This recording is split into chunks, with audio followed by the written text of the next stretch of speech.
Hi to all, welcome back to my channel. ఎలా ఉన్నారండి? నేను చాలా బాగున్నాను. సో ఈరోజు రెసిపీ వచ్చేసి చిక్కుడుకాయ అండి. అది కూడా పచ్చిమిర్చితో చేస్తున్నాను. నా వీడియో నచ్చితే తప్పకుండా లైక్ చేయండి, సబ్స్క్రైబ్ చేయండి. సో నేను ఎలా రెడీ చేశానో చూపిస్తాను చూడండి. ముందైతే కుక్కర్ తీసుకున్నాను. అందులో నూనె పోసుకొని వేడి చేసుకున్న తర్వాత ఉల్లిపాయలు అయితే వేసుకున్నానండి. సో ఇవి వేగిన తర్వాత పచ్చిమిర్చి కూడా వేసుకున్నాను. ఇందులో ఎర్రకారం వేయట్లేదు, కేవలం పచ్చికారమేనండి. తర్వాత రెండు వేగిన తర్వాత కొద్దిగా కరివేపాకు కూడా వేసుకొని ఇది కూడా చిటపట్టమనేలాగా వేయించుకోవాలి. ఆ తర్వాత ఇందులోకి కొద్దిగా అల్లం వెల్లుల్లి పేస్ట్ కూడా వేసుకొని పచ్చివాసన పోయే వరకు వేయించుకున్నాను.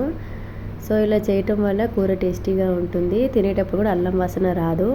అలాగే కొద్దిగా పసుపు కూడా వేసుకొని మొత్తం ఈవెన్గా కలిసేటట్టుగా కలుపుకోవాలి. సో ఆ తర్వాత ఆలుగడ్డ ముక్కలు కూడా చిన్నగా ఇలా కట్ చేసుకొని వేసుకున్నాను. ఈ ఆలుగడ్డ మంచిగా వేగాలండి, బ్రౌన్ కలర్కి రావాలి. ఇంతలోపు నేను చిక్కుడుకాయనైతే ఇలా తీసేసుకొని చాక్తో అయితే ఇలా సన్నగా కట్ చేసుకొని వాటర్లో అయితే కడిగి పెట్టుకున్నాను. ఇంకా నెక్స్ట్ వచ్చేసి ఆలుగడ్డ వేగిందో లేదో చూద్దాము. సో ఫైనల్గా ఆలుగడ్డ అయితే ఇలా వేగిపోవాలి.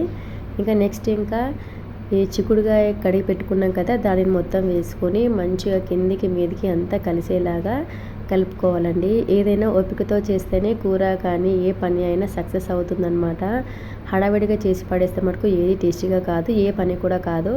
సో నేనైతే ఇలా కలిపేసుకున్నాను. ఒక 2 సెకండ్స్ వరకు మూత పెట్టి వేయించుకున్నాను. ఇంతలోపు ఇందులో పచ్చిమెంతి కూర ఉంటే బాగుండు, కాకపోతే లేదు కాబట్టి నేనైతే కసూరి మేతి ఉంటుంది కదా, సో అది అయితే ఇలా వేయించుకున్నాను ప్లేట్ పైన.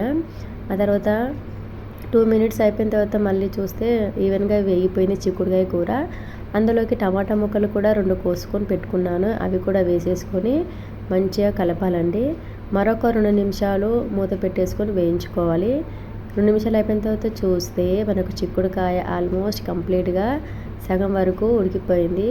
తర్వాత ఇందులోకి రుచికి సరిపడా ఉప్పు కూడా వేసుకొని మంచిగా కలుపుకోవాలండి. ఇందులో నేను ఎర్రకారం వేయట్లేదు, మర్చిపోయి వేశారు మీరు కూడా ఒకవేళ. ఆ తర్వాత కొద్దిగా ధనియా పౌడరు అలాగే కొద్దిగా కొత్తిమీర కూడా వేసుకొని మంచిగా కలిపేసుకోండి. ఇప్పుడే ఉప్పు చూసుకోండి, నేనైతే కరెక్ట్గా వేసుకున్నాను ఉప్పు అయితే. ఇంకా నెక్స్ట్ కొద్దిగా గ్రేవీ టైప్ ఉండాలి అనుకొని అయితే చిన్న గ్లాస్ వాటర్ అయితే పోసుకుంటున్నానండి.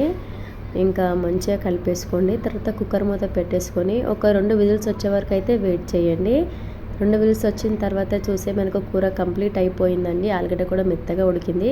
తర్వాత కసూరి మేతిని ఇలా చేతితో మెదుపుకొని కూరలో వేసేసుకొని మళ్ళీ ఒక 2 సెకండ్లు అట్లా మంట పైన వేడి చేసుకోండి.